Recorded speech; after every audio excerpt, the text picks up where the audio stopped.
Kueleza taarifa hii ambapo masomo yalitatizika katika shule ya upili ya Mseto ya kutwa ya St. Matthews Mung'ang'ana baada ya wazazi kuvamia shule wakimtaka mwalimu mkuu kueleza matokeo mabaya ya mitihani ya kitaifa kwa miaka miwili mfululizo.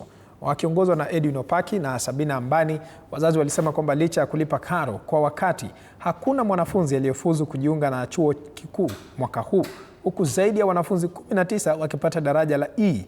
Wameapa kutomruhusu mwalimu mkuu Richard Kubondo kuingia shuleni hadi Wizara ya Elimu iingilie kati. Naye naibu kamishna wa Mumias Mashariki Beatrice Odira na wasimamizi wa elimu waliitisha kikao cha dharura ambacho kilikuwa bado kinaendelea wakati wa kwenda hewani.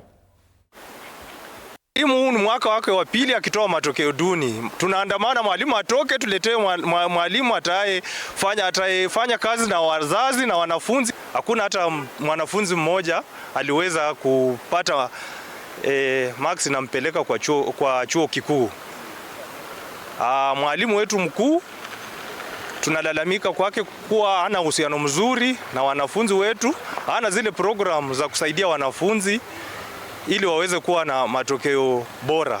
Na hii matokeo, na tunalalamika kuwa idara ya elimu iweze kuangalia hii shule ya Mung'ang'a, sababu watoto karibu 15 wamepata hii, which does not augur well with our community. Ombi letu kubwa ni watuletee mwingine, huyo hatuoni kama tutaenda naye mbele. Ukideliver material kama hiyo ya D, unadeliver machambazi kwa area. Tunaomba serikali tusikie kilio chetu na itusaidie sana, ituletee walimu wenye wako serious, wenye wanaweza kutoa matokeo mazuri.